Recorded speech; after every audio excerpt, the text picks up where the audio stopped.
ကျောင်းမှာအလှဆုံးမိန်းကလေးကကောင်လေးတစ်ယောက်ကိုချစ်ရေးဆိုခဲ့ပါတယ်။ဒါပေမဲ့အဲ့ဒီကောင်လေးကသူမကိုညှင်းပယ်ခဲ့ရုံတင်မကပဲအတန်းထဲမှာအဝဆုံးမိန်းကလေးကိုပြန်ပြီးချစ်ရေးဆိုခဲ့ပါတယ်။ဘေးပတ်ဝန်းကျင်ကအတန်းဖော်တွေအားလုံးအံ့ဩမြင်သက်သွားကြသလိုအဲ့ဒီဝတ်တုံမလေးကိုယ်တိုင်လည်းမယုံနိုင်အောင်ဖြစ်သွားခဲ့ရပါတယ်။ဒါပေမဲ့ကျောင်းလာမယ်ကတော့ဒီကောင်လေးဟာငါရဲ့အာယုံဆိုင်မှုကိုရအောင်အဲ့ဒီဝတ်တုံမလေးကိုအသုံးချနေတာပဲဖြစ်ရမယ်လို့တွေးနေခဲ့ပါတယ်။အဲ့ဒီအချိန်မှာပဲကောင်လေးကတော့အဝလွန်တဲ့မိန်းကလေးနဲ့ချစ်သူအဖြစ်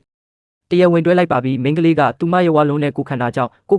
တိမ်ငယ်စိတ်ဝင်နေတဲ့အခါကောင်လေးကသူမကိုတတိရှိဝိတ်ချဖို့အားပေးခဲ့ပါတယ်။နှစ်လအတွင်းမှာသူမဝိတ်ချသွားအောင်ကူညီပေးမယ်လို့လည်းကတိပေးခဲ့ပါတယ်။အဲ့ဒီနေ့ကစပြီးကောင်လေးဟာမိန်းကလေးနဲ့အတူနေတိုင်းလေ့ကျင့်ခန်းလုပ်ပေးခဲ့ပါတယ်။မိန်းကလေးကလည်းကောင်လေးရဲ့စာမွေးပွဲရလက်တွေကောင်းမွန်လာအောင်စာပြန်ကူတင်ပေးခဲ့ပါတယ်။နောက်ဆုံးမှာတော့သူတို့နှစ်ယောက်စလုံးအကောင်းဆုံးတက္ကသိုလ်တစ်ခုကိုအတူတူတက်ခွင့်ရခဲ့ကြပြီးတစ်ချိန်က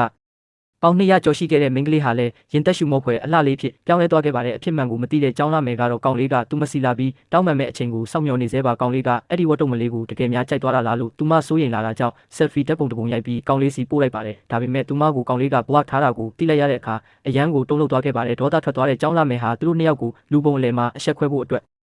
ကျောင်းစင်ပွဲပါတီတစ်ခုကျင်းပဖို့ဆုံးဖြတ်လိုက်ပါတယ်အချိန်တွေကုန်လွန်သွားပြီးပါတီပွဲနေ့ကိုရောက်လာခဲ့ပါတယ်ကောင်လေးတစ်ယောက်တည်းပါတီပွဲကိုတက်ရောက်လာတာကိုမြင်တဲ့အခါဝတ်တုံမလေးကဝိတ်မကြလို့မလာရဲတာလားဆိုပြီးကျောင်းလာမယ်ကတခြားသူတွေနဲ့အတူလှောင်ပြောင်ခဲ့ပါတယ်ကောင်လေးကသူမနဲ့တက္ကသိုလ်တစ်ခုတည်းကိုရှောက်ထားတာကြောင့်သူမကိုစိတ်ဝင်စားနေတော့မယ်လို့လည်းသူမထင်နေခဲ့ပါတယ်ကောင်လေးကတော့သူမရဲ့တွေးတွေဟာရေစရာကောင်းလာတယ်လို့မှတ်ချက်ပြုခဲ့ပါတယ်သူကမိန်းကလေးကိုဝိတ်ကြအောင်ကူညီပေးနိုင်ခဲ့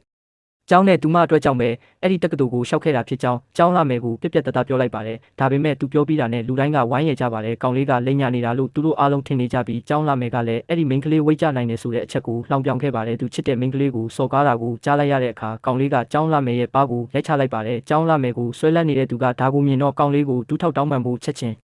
တောင်းဆိုခဲ့ပါတယ်ဒါပေမဲ့နောက်တစ်စက္ကန့်မှာပဲသူပါကောင်လေးရဲ့ပါးရိုက်ခြင်းကိုခံလိုက်ရပါတယ်ကျောင်းလာမယ်ဟာဒေါသထွက်ပြီးကောင်လေးကိုပါတီပွဲကနေမောင်းထုတ်ဖို့အားလုံးကိုတိုက်တွန်းနေတော့မှာပဲ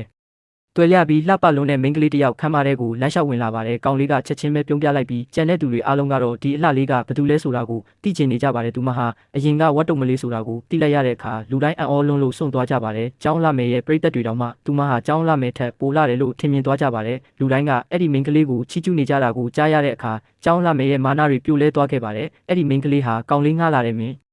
သမီးတစ်ယောက်ပဲဖြစ်ရမယ်လို့သူမအော်ဟစ်နေပါတော့တယ်